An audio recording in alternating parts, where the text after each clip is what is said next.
Hey, my friends, what's good? Derek here from Bomb Socks with more Bomb Bites, where we feast upon the words of Christ. And as always, we do it one bite at a time.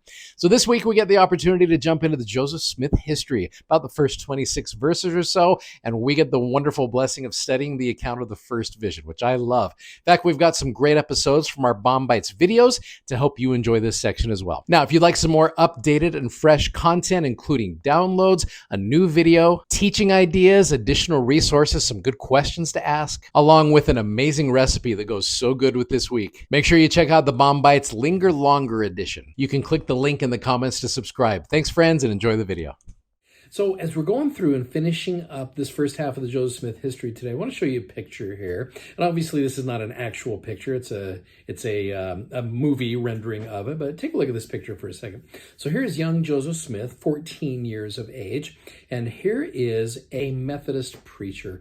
Keeping in mind the youth and inexperience of Joseph, verse 21 of the Joseph Smith history says that one of these Methodist ministers who was very active in the all this excitement that had been going on, all of a sudden he comes to Joseph and he says he treated my communication not only lightly, but with great contempt, saying it was all of the devil. That there were no such things as visions or revelations in these days, that all such things had ceased with the apostles, and that there never would be any more of them. And if I was Joseph, that would, honestly, you think of his tender years, you think of the experience he had just had, and just the insecurities of being a teenager as it is, having someone who perhaps been more of a mentor or someone who Joseph had looked up to, all of a sudden has just given Joseph all kinds of grief. In fact, it didn't just stop here with this Methodist minister. You go to verse 22. I soon found, however, that my telling the story had excited a great deal of prejudice against me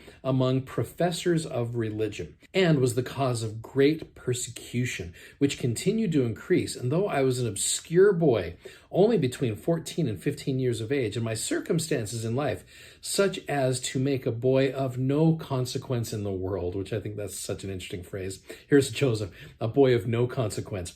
Yet men of high standing would take notice sufficient to excite the public mind against me and create a bitter persecution. And this was common among all the sects, all united to persecute me. I don't know if we fully appreciate what the kind of stress that Joseph's going through as a 14-year-old kid. In fact, here's a quick little video that kind of gives you an idea of what it was probably like.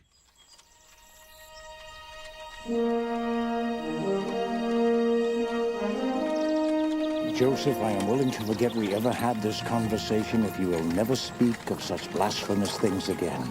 But it's true. God does not speak to men in this age, not to you, not to anyone. But he does. He spoke to me. Even if God were to speak to someone in this day, and I'm not saying he would, why would he choose to speak to a common farm boy like you? I suppose because I sought him out.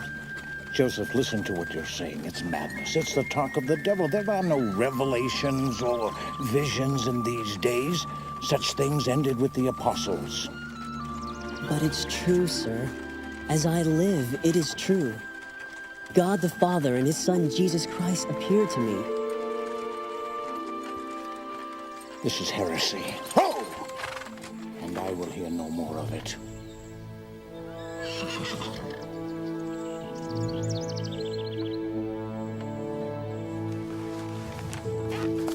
Mark my words, Joseph Smith. No good will come from this.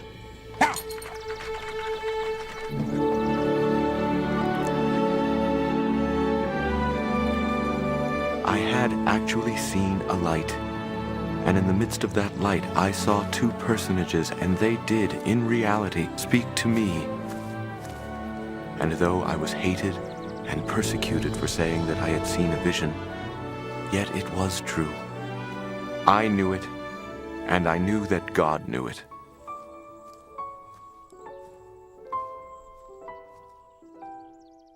I love that phrase. Nothing good will come from this. Yeah, right. Okay, so verse 23, here's Joseph kind of tying this together. It caused me serious reflection then and often has since, how very strange it was that an obscure boy of a little over 14 years of age, and one too who was doomed to the necessity of obtaining a scanty maintenance by his daily labor. You think about this, because he was a poor farm boy from a poor family, he didn't attend school as frequently as other children did or had the opportunities to do so. He was limited to the study of just the basics of reading and writing and just basic math. That was it. He did not have that formal education. So Joseph viewed himself as a person who was just going to, like he says here, doomed to the necessity of obtaining a scanty maintenance by his daily labor. Should be thought a character of sufficient importance to attract the attention of the great ones of the most popular sects of the day, and in a manner to create in them a spirit of the most bitter persecution and reviling. But strange or not, so it was, and it was often the cause of great sorrow to myself. So I want us to be able to kind of really feel for Joseph and what he's going through here as a teenage boy, all of a sudden having all of these professors of religion just coming at him from all directions, and not only coming at him, but exciting the whole public against him. This created all kinds of stress for him. So a lot of us, I think, have been, and some more so than others, have been persecuted because of their beliefs. One thing I think is interesting right here, you go to verse 24, and it says, "However, it was nevertheless a fact that I had beheld a vision. I have thought since that I felt much like Paul." And I think that's interesting how he talks about how when Paul stood before King Agrippa, talking about the vision that he had of Jesus Christ as well, a very similar thing to what Joseph had. But there were still but few who believed him. Some said he was dishonest, others said he was mad, he was ridiculed and reviled, but all this did not destroy the reality of his vision. I love that statement. He had seen a vision, he knew he had, and all the persecution under heaven could not make it otherwise. And though they should persecute him unto death, which they did to both Joseph and to Paul, yet he knew, and he would know to his latest breath, that he had both seen a light and heard a voice speaking unto him, and all the world could not make him think to believe otherwise. As I was thinking about this, I started thinking about, here's Joseph, who grew to love the Apostle Paul. And in reading in church history, it talks about how Paul, it was interesting how Joseph talks about how the Apostle Paul, he even described him as a short, about 5 feet tall, dark hair, dark eyes, a whiny voice, except when elevated, then it resembled the roaring of a lion, which is interesting because it makes me wonder if when Joseph was tutored by Paul, if Paul ever had to raise his voice to Joseph. And so Joseph knew this really well. I think they really felt a kinship to one another. This is not the only time that Joseph refers to himself as someone who he felt a kinship to Paul. Later on, I think it's in section 127, he talks about, I feel a lot like Paul. So as I was thinking about that, a question I want to pose to you is, when have you been strengthened by studying the scriptures of a faithful individual in the scriptures? Basically, who is your scripture hero and why? Because a lot of times I think if we can feel that connection to a scripture hero, it's going to help us to be able to figure out our way through these difficulties.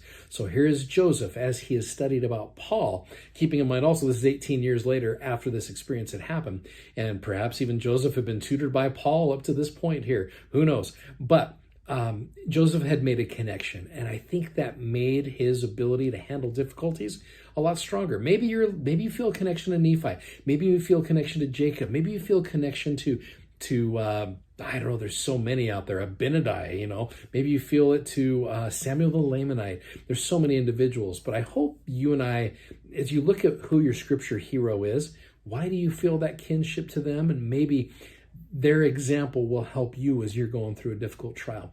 Well, let me finish with verse 25 where it says, "So it was with me. I had actually seen a light, and in the midst of that light I saw two personages, and they did in reality speak to me. And though I was hated and persecuted for saying that I had seen a vision, yet it was true.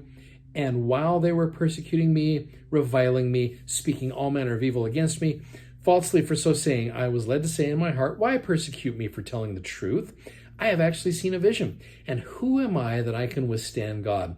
And why does the world think to make me deny what I had actually seen? For I had seen a vision. I knew it, and I knew that God knew it, and I could not deny it, neither dared I do it. At least I knew that by doing so, I would offend God and come under condemnation." So here's Joseph showing the reality of his vision and connecting himself to someone in the scriptures that I really believe honestly helped him through his difficulties. And I believe if we do the same thing, they will actually help us as well through their words in the scriptures. Now, again, if you like what you see and you'd like even more, go click the link in the comments for the B.O.M.-BITES Linger Longer edition. Thank you, my friends, so much for watching and for subscribing and sharing these messages. We love that you do that. If you like what you see, click the like button. And of course, you got to go check out our amazingly comfortable gospel theme socks at bombsocks.com. Godspeed. Have an amazing day, and we'll see you. Take care.